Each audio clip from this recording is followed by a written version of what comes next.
I thought it was very odd that in the French media there was always bad stories about Muslims. I was thanking Allah for everything, for the fact that I was able to feel, the fact that I was able to see, the fact that I had a smartphone, for the clothes.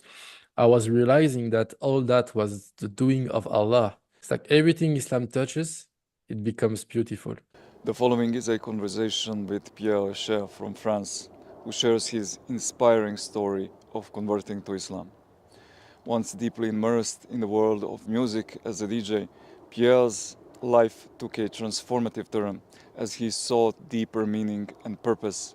In this interview, he reflects on the events that led him to embrace Islam, the challenges he has encountered along the way, and the profound impact the faith has had on his life.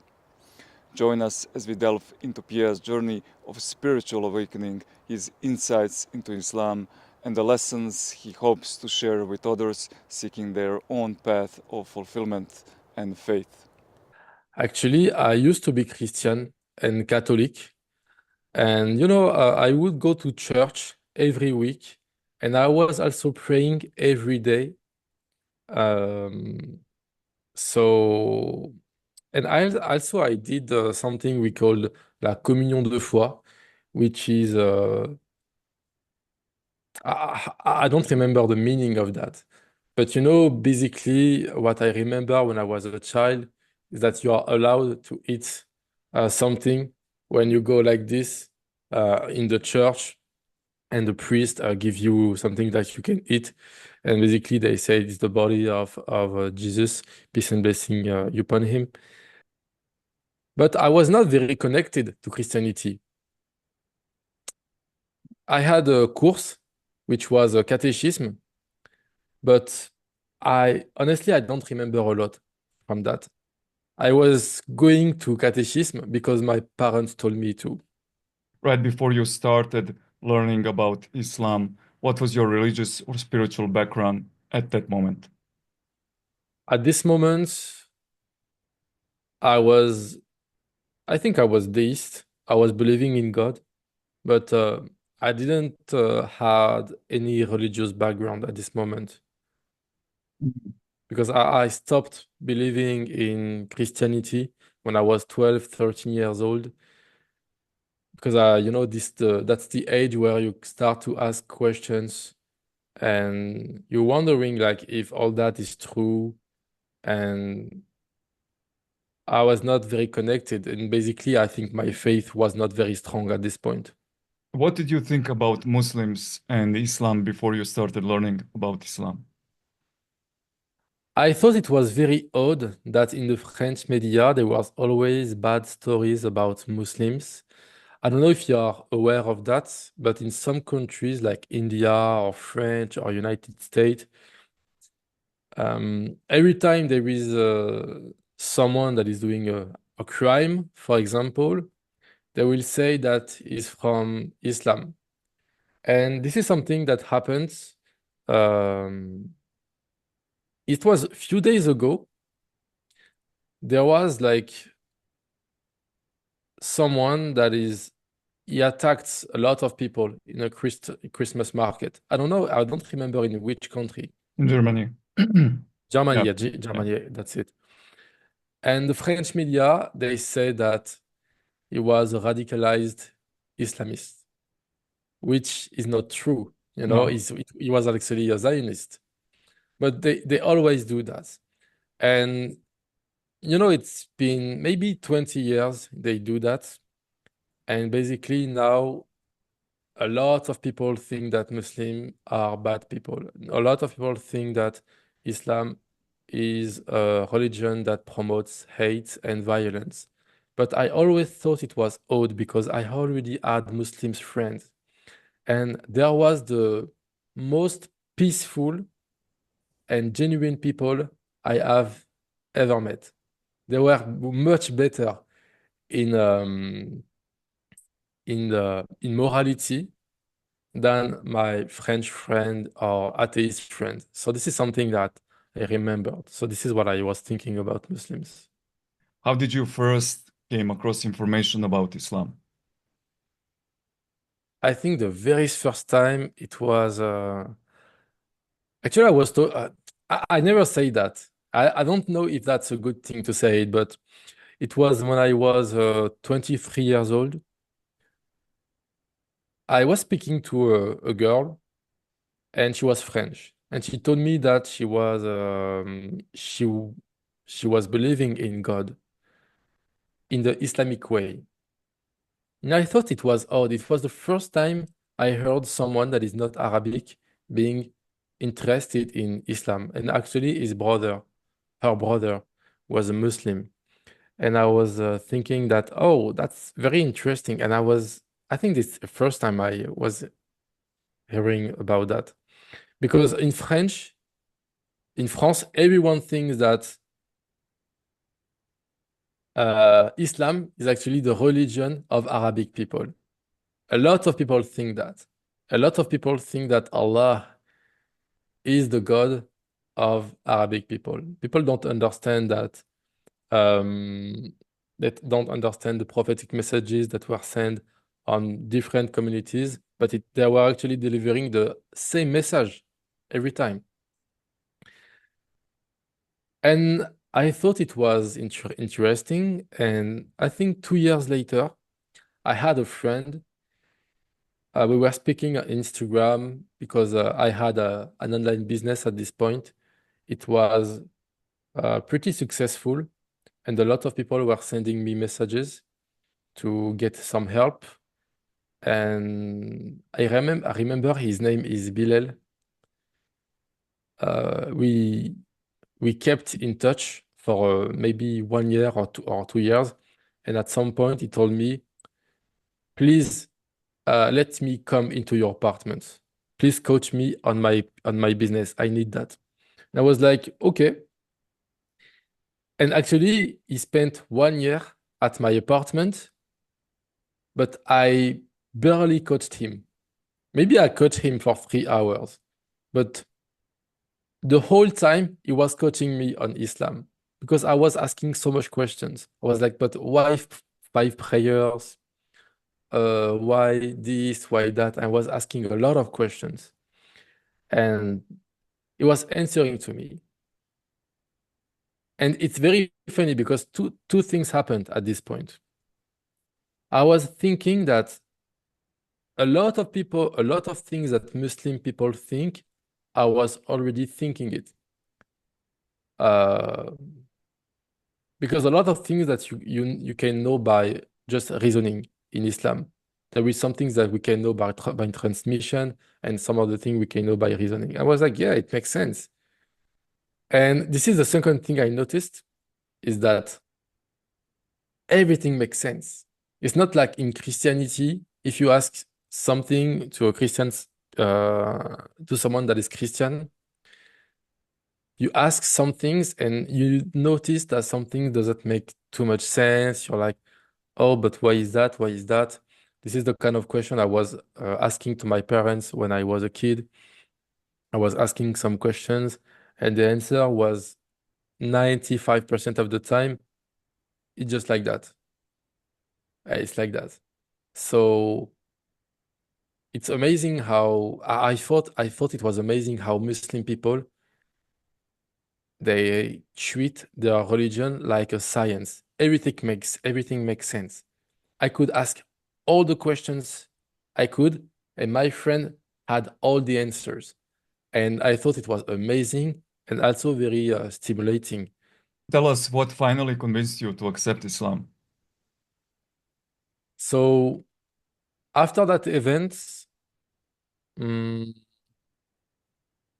I think it was, yeah, 3 years after, I went living in, actually 2 years after, I went living in Dubai. So I was really connected to the Muslim world, to the Muslim people.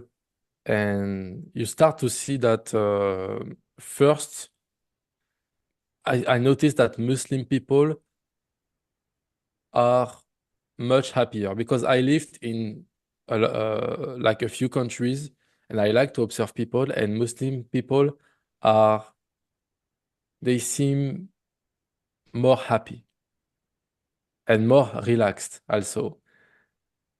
And I told that to an employee. She's a Muslim. She was an employee of my company. And I told her that, and she told me, yeah, this is called tawakkul, is trust in Allah subhanahu wa ta'ala. I was like, wow, that's very interesting. And the funny thing is that in Dubai, in all hotel, in all Airbnbs, they put some Quran.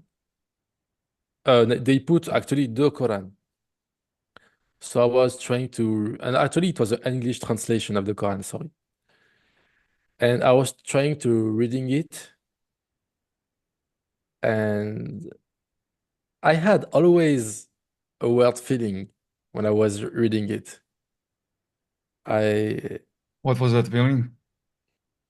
I don't know. It's very, very hard to explain it. Did you But felt anyway, like did you felt like this is the truth from God or it's very hard to put words on it. hmm I just had a weird feeling. I was like, you know, yeah, I was kind of I don't know. I don't have the English words to say it, but it was like I was floating. I felt light. It's wow. like Okay. pressure relief. You read hmm things that, maybe someone betrayed you, and on the Quran it's written something like, actually, they will pay. Something like that. And if you're a good person, it's like a big relief because your whole life, you spend your whole life thinking that, oh, actually, bad people in this world, they get unpunished. They can go their way and nothing will happen to them. And when this is written in the Quran, like, which is supposed to be, for me, at the time, it was not still the word of God, but this is the word of God. And when this is written in the Quran, you're like, okay, So you felt something like Quran is full of justice. This is yes, yes. It was a big relief for me at this point. hmm hmm And the months, they pass, they pass, they pass. And why did I convert? It was your question, right? Yes.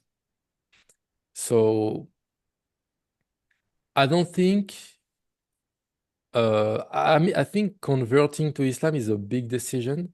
I don't think we can just convert in a logical way for logical reasons. So it was very emotional at some point. I had to be pushed in the edges. I had to be pushed in the trenches. So at some point in my company, everyone was attacking me. Some unhappy customers, my employees, my family. No one could understand me. I was very lost, and and when you are very lost and no one can listen to you, you feel like no one can support you, no one can understand you. You ask the help of God. I said out loud, but who can I trust? Who can I who can I trust? Who can I speak to? Who can I be friend with without being disappointed? And at some point, I was listening to the Quran on my Bluetooth speaker, and it just paused. And after that, after I asked the questions, it said, Allah, Allah. I was like, okay. Subhanallah. S- I was like, oh, subhanallah, this is a sign. If that's not a sign, what is that? So to me, it was so obvious that I had to at least learn how to pray and buy the French translation of the Quran on Amazon so I can read it. And 1 month later, I converted because I could tell the Al-Fatiha and I was praying every day. I know it was not validated, but it, it still it still made me feel good. And the reason why I converted actually is because I was telling that to a friend of mine, and he told me that we should do the Umrah in July. And he told me before we go to do the Umrah, you will have to convert. Then I told that to another friend, and he told me that you shouldn't wait for the Umrah to convert because you don't know what would happen during this time. So he made me take my Shahada and explained to me the basis, the foundations, and this is how I converted. How was that experience for you when you took your Shahada? It was very exciting. I was, I was, I was so hyped for 1 week, 2 weeks. I was so hyped. I think I was doing dhikr for wake up to sleeping for days. And I was thanking Allah for everything, for the fact that I was able to feel, the fact that I was able to see, the fact that I had a smartphone, for the clothes. I was realizing that all that was the doing of Allah. And yeah, it was so exciting.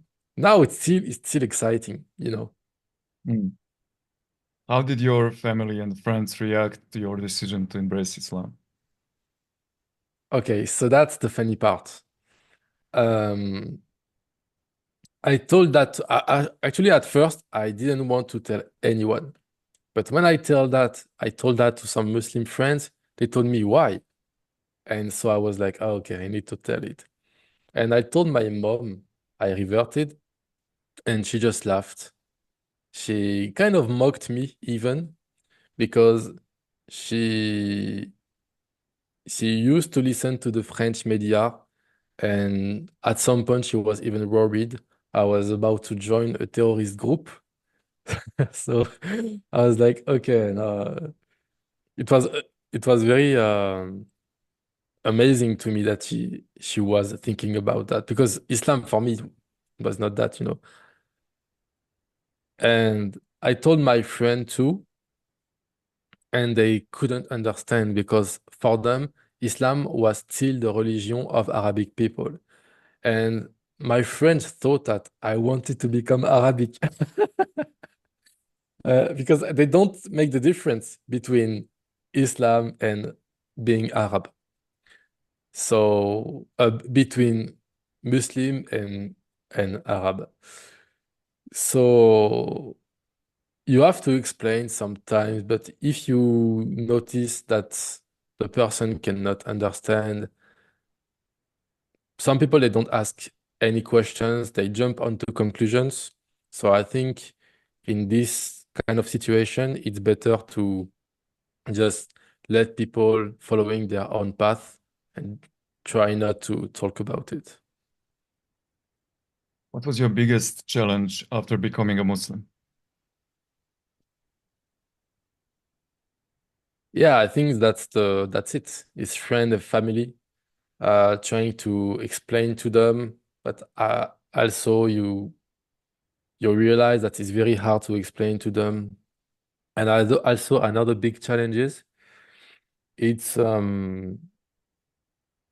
it's not it's not the biggest challenges, but I decided that I was going to shut down my business because to me, I was selling online courses, by the way, to help people becoming an appointment setter. So basically, it was make money coaching. And it became obvious to me that if I want to follow God, there is something that I need to sacrifice.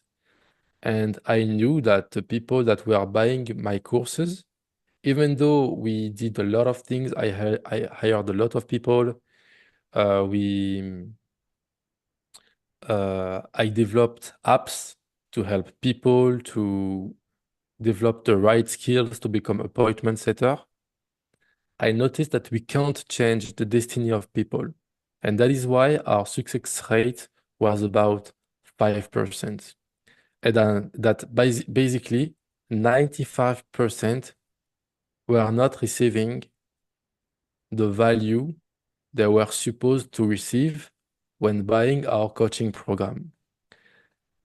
And without Islam, I was like, yeah, it's okay.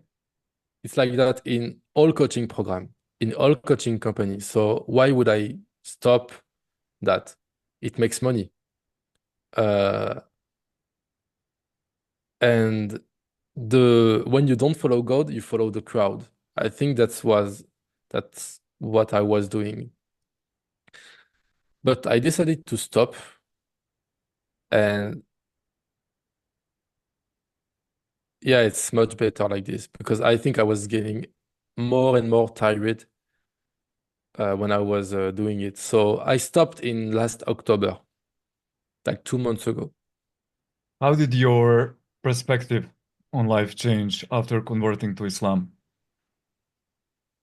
Can you rephrase the question? Sure. How did your perspective on life, how do you see life now after converting to Islam? Mm, yeah, very interesting questions. Yeah. Now I see like life is only temporary, whatever what happens. Uh, because before Islam, I used to think that,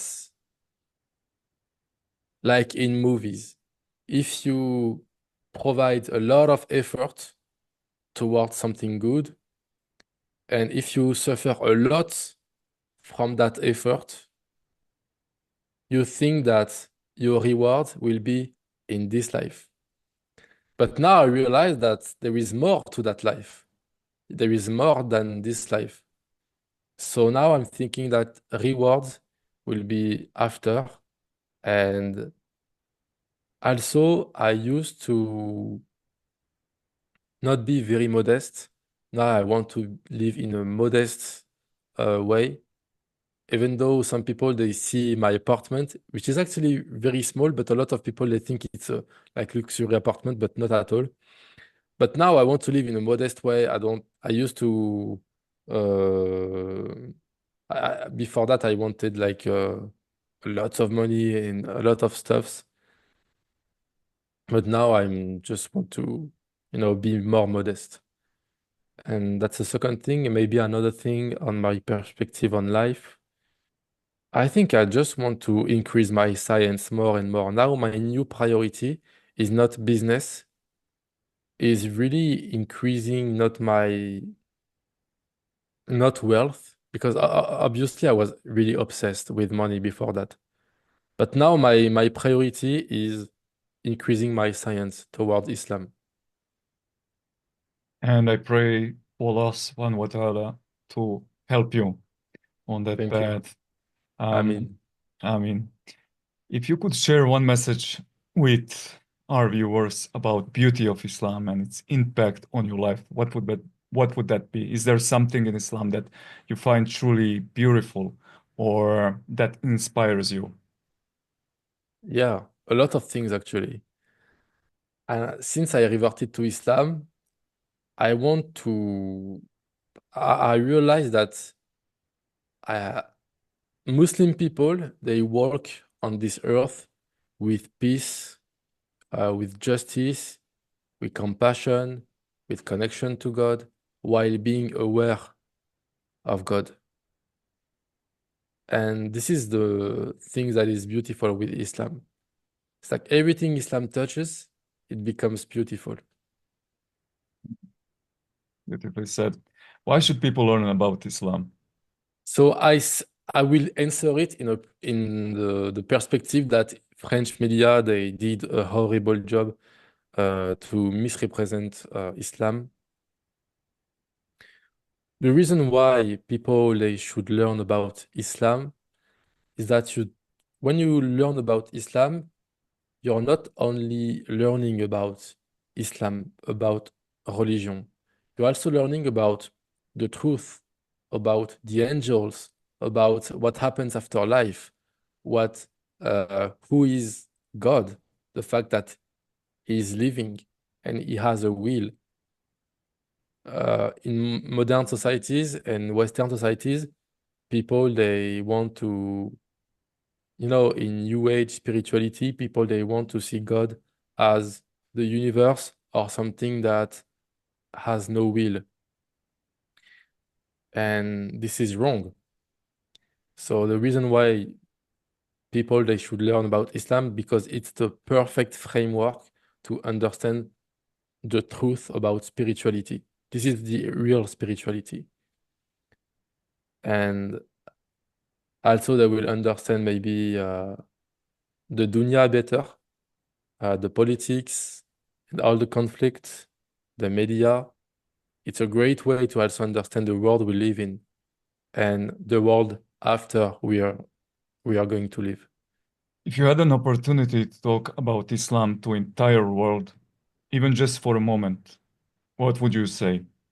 I would start with La ilaha illallah, which is amazing with this sentence is that God himself start to define himself by what is not. And it's a great way to, I think, also define Islam. And the what I would say is not what Islam is, but what Islam isn't. And I would say that Islam is not just the religion of Arab people, is not just a set of rules people follow blindly. It's not just the things that we can see on the TV. Islam is just a way of life. I mean, it's more than a way of life. But if you buy a very complicated machine, you will need, um, the notice, le mode d'emploi. Instructions, yes, Yeah, how to use instructions. that machine. Exactly. So Islam is the instruction of life, is the instructions of the human body, is the instruction of this world. So obviously you want to know the instructions. So why not reading it? If you don't agree, okay, but at least you need to be curious. This is our responsibility, I think. What should Muslims know about reverts to Islam? So one of the biggest struggles I had, it was about identity.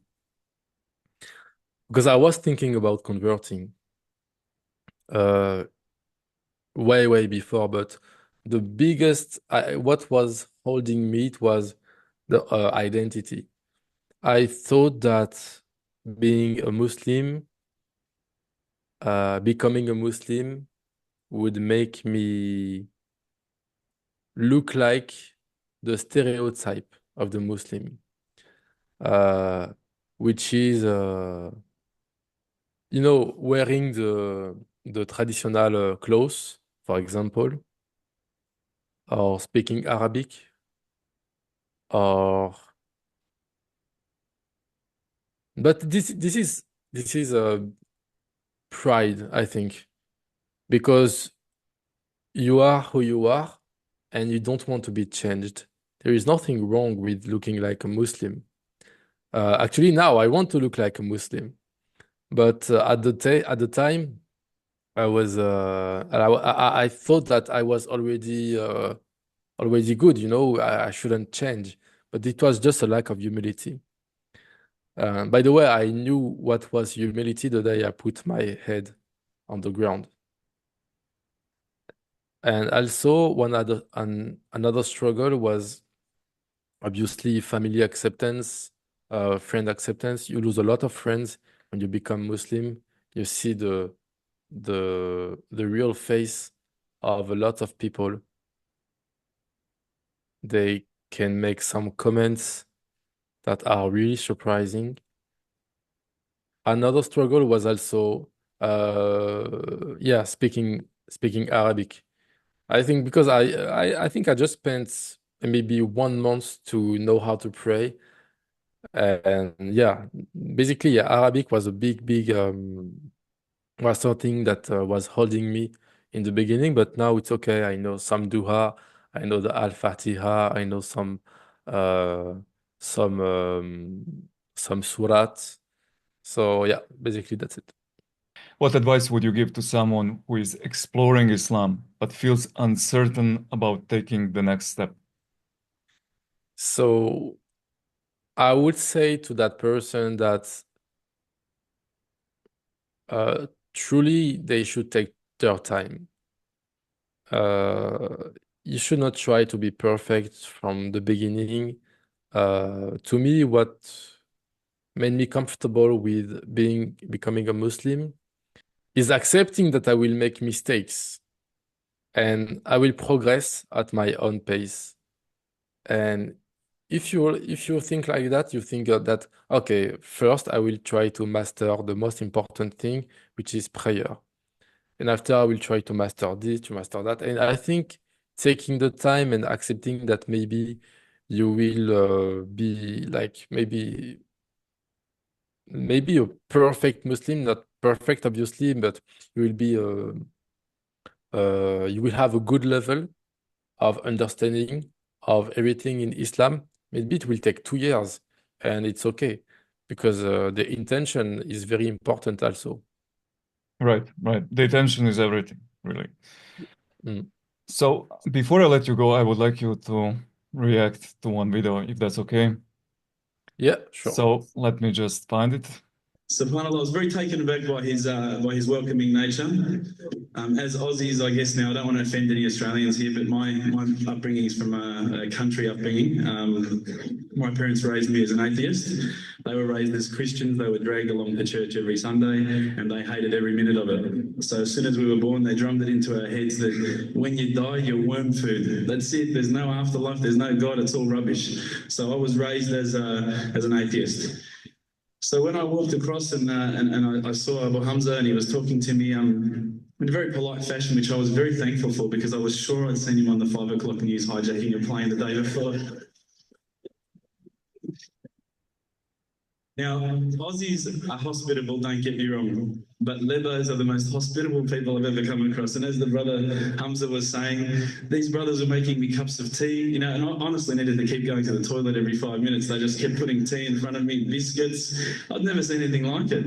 And I think to some degree I kept coming back for the biscuits, but also for the religion. So when I sat down with these brothers, I actually started asking questions. I asked all the questions that I've asked of the priests, of the pastors, of my friends. And subhanAllah, the thing that really struck me is that every time I asked the question, they wouldn't just answer. They would pick up a Quran and they would say, read this, bro, read this. And there was the answer every single time. And I would ask another question, the hard questions, not the easy questions. Why do women have to wear the scarf? Why the hijab? How come I can have 4 wives and she can't have 4 husbands? I wanted to know all the tough questions, which is the first questions I guess you ask when you come across Islam. But lo and behold, they kept on answering the questions with the Quran, not from their own opinion. And I got frustrated with this. And I actually said to one of the brothers, because by this stage, I think I've been going there for about a couple of weeks. There was always a few brothers there when I went. And I said to one of the brothers, I said, what's your opinion on the matter? Why won't you give me your opinion? And one of the brothers turned to me one day and said, how can I have an opinion when this is the word of God? SubhanAllah. I remember that really hit me. So I asked them if I could take a Quran home, and I didn't say I was going to use it to chalk up the couch or anything like that. I said I was going to respect the book. So I took it home and started reading it. What I found was, while reading it, it wasn't as though I was reading a story. It was as though I was reading someone commanding me, someone giving me guidance. And one night I decided to really try and get the spiritual mood happening. And I'm sure probably some of you have heard this story before, so I apologise. I'd lit a candle, I had the window open, I had the curtains drawn, I was trying to get that really spiritual feeling. It was a nice summer night in Melbourne, as summer as it can get in Melbourne. And I was sitting there thinking, this is it, this is the night.